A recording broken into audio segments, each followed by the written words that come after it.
Agar pembelajaran hari ini nantinya berjalan dengan lancar, ini kan pertemuan pertama dengan Ibu. Sudah tahu nama Ibu? Ya. Ada yang sudah tahu namanya Ibu Elza, ya.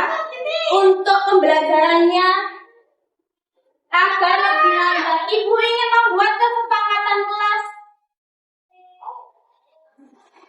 Tujuannya apa kesepakatan kelas ini? Harus kita lakukan bersama-sama. Nanti kalau ada yang melanggar, ada hukuman tersendiri. Makanya ini kesepakatan kita buat bersama-sama. Dari Ibu ada, dari kalian juga ada. Yang pertama, Ibu ingin kita saling menghargai dulu.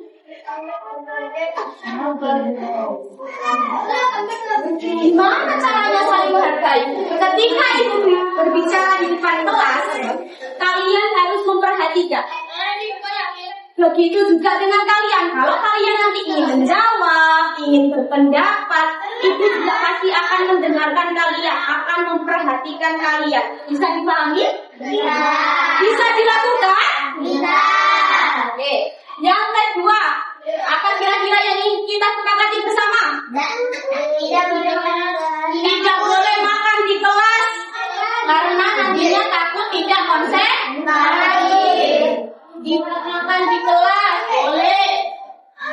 Di sini ada yang teman-temannya suka jahil? Ya. Temannya? Nah, kita sepakati juga selama pembelajaran jangan ada yang mengganggu temannya ketika konsentrasi belajar. Adik. Ketika ada yang melanggar peraturan ini, tidak mengganggu. Untuk menentukan kelipatan persekutuan terkecil, Aldinova kalau mengganggu temannya di kelas, sebelum pembelajaran. Oke? Ada yang ingin ditanyakan? Tadi yang melanggar kesepakatan kelas diingatkan kembali. Hafalan perkalian dulu ke Ibu. Itu ingin tahu kalian sejauh mana di kelas 5 ini. Kita akhiri pembelajaran hari ini secara bersama-sama. Ibu apresiasi atas kerjasama kalian. Kita akhiri dengan hamdalah bersama-sama. Alhamdulillah.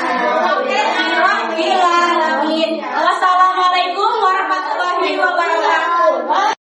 Karena kita kemarin sudah menerapkan kesepakatan kelas bersama, terus ada yang melanggar kesepakatan kelas, maka dari itu kita sudah secara untuk kalian. Sekarang dari mana? Kita harus menjawab pertanyaan yang diberikan. Tanggal 3.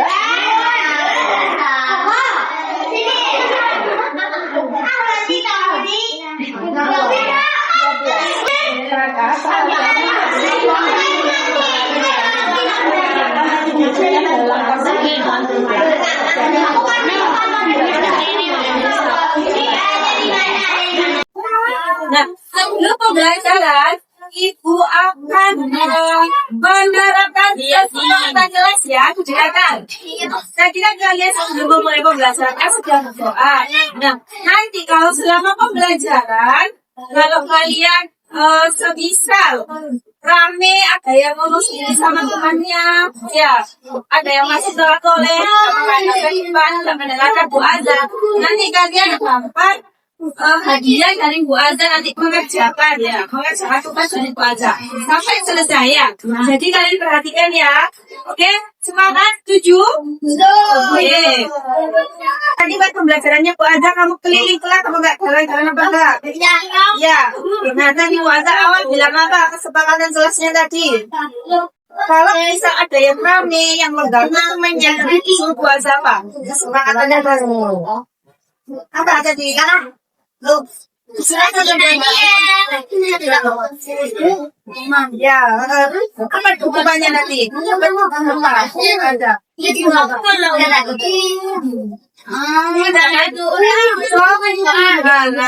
Cara soal kalau nggak selesai, ini sudah aja boleh pulang.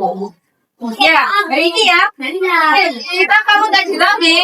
Nah, pada sesuai kesepakatan itu tadi menulis lagi dan bersaingkan. Dapat keadaan hari ini. Tapi itu saya nggak boleh istirahat, nggak boleh. Tungguin tolong gue aja ya. Besok mau pulang aja apa tidak? Yakin? Yakin? Nggak boleh pulang ya. Oke. Baik, dari hasil praktik langsung Bapak Ibu guru di kelas tentang kesepakatan kelas itu seperti yang sudah saya sampaikan tadi, bahwa memang kesepakatan kelas itu aturan atau nilai positif yang dibuat berdasarkan diskusi memang. Makanya disebut kesepakatan, bukan dari satu arah seperti itu ya. Jadi bukan seperti kayak kontrak kerja yang memang sudah ada di sebuah perusahaan, ini Anda harus mematuhi. Tapi namanya kesepakatan kelas memang harus ada diskusi antara guru dan murid seperti itu. Gak apa-apa guru memberikan poin-poin awal misalnya hanya untuk memancing, lalu nanti silahkan memberi kesempatan siswa untuk mereka juga bisa berpikir apa nih kira-kira poin-poin yang harus mereka lakukan untuk menjaga kondusivitas di kelas.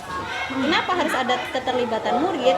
Biar ada rasa memiliki. Jadi ada perasaan belongs to. Jadi saya yang bikin peraturan, ya bukan peraturan ya. Saya juga ikut andil membuat kesepakatan.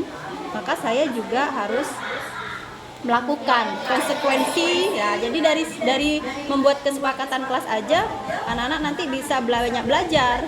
Dia punya konsekuensinya dan tanggung jawab terhadap yang mereka sudah buat. Sebenarnya itu makanya disebut kesepakatan. Kesepakatannya bersama. Jadi nanti ke depannya saya harap memang harus ada sumbangsih antara diskusi antara guru dan murid untuk membuat kesepakatan kelas. Nah, menanggapi dari yang anak-anak yang melanggar tadi, saya setuju jangan sampai ada kekerasan fisik, verbal, mempermalukan murid di depan teman-temannya dan lain sebagainya. Itu sudah betul. Tadi sudah berupa hukuman yang positif, hafalan perkalian, mau disuruh membaca, jadi literasi numerasinya masuk. Terus Bu Aza juga tadi mengerjakan tugas lebih banyak dari temennya gitu, itu juga merupakan remedial atau pengayaan juga bisa dilakukan di situ. Jadi memang untuk pelanggaran itu kita harus tetap ingat bahwa ada segitiga restitusi ya. Jadi yang namanya segitiga restitusi itu proses dialognya untuk menciptakan disiplin positif pada siswa. Itu adalah proses memaafkan, memberikan punishment, sama pemberian identitas pada siswa. Namanya segitiga restitusi. Ada 3, jadi namanya segitiga ada 3 sisi. Ada yang namanya menstabilkan identitas. Apa yang harus dilakukan di situ? Jadi kita memberikan pada saat menstabilkan identitas itu boleh memberikan kewajaran. Dia makan-makan di kelas. Kenapa? Oh wajar, kamu salah sih, tapi wajar, pasti belum makan. Nah seperti itu. Atau dia terlambat, iya memang salah, kenapa? Oh pasti kamu tadi malam tidur larut, seperti itu. Jadi pemberian label salah nanti akan diserap siswa memang seperti gini, saya nih salah, tapi ada seseorang guru nih yang akan memaafkan dengan kesalahan saya. Jadi dia nanti gak jadi pemberontak. Jadi namanya menstabilkan identitas siswa itu sendiri dulu. Lalu yang kedua adalah validasi tindakan yang salah. Ditanyakan alasannya tadi seperti tadi. Kenapa alasan? Kenapa kamu berbuat seperti itu? Tanyakan alasannya. Oh iya Bu, belum makan, makanya belum selesai tadi istirahat Bu, makanya saya bawa ke kelas sambil makan-makan. Jadi tetap harus ada validasi dari situ. Salah, ya memang salah, tapi kita juga harus tahu alasannya. Yang terakhir, memberikan keyakinan atau menanyakan keyakinan. Ulang kembali kesepakatan kelas. Kamu ingat tidak kalau itu melanggar kesepakatan kelas kita? Jadi dia bisa mengingat kembali. Ya, jadi kayak recalling. Oh iya, tadi ternyata kesepakatan kelasnya nggak boleh makan-makan di kelas. Tapi saya makan-makan di kelas ya, seperti itu ya. Jadi ingat tidak gitu. oh iya Bu, ini apa sih, kayak pasti mereka akan jawab gitu. Dari situ mereka akan ada proses menyadari dan harus langsung dicarikan solusi. Lalu tanyakan lagi kapan kamu bisa berubah. Nah itu penting.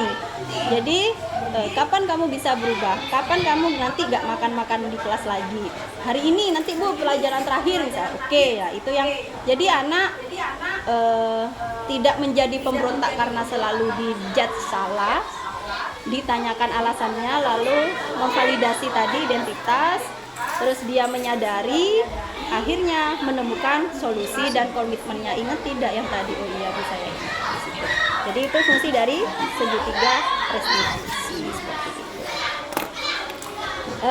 Apalagi mungkin itu evaluasi dari kesepakatan kelas dan memang penting karena untuk menjaga ya kondisi kelas yang lebih aman, bukan aman, tertib ya tertib. Jadi jangan lupa, betul kata Bu Elsa tadi, guru gak boleh langsung emosi, regulasi emosinya juga, KSE-nya juga, seorang guru sama murid juga harus dijaga.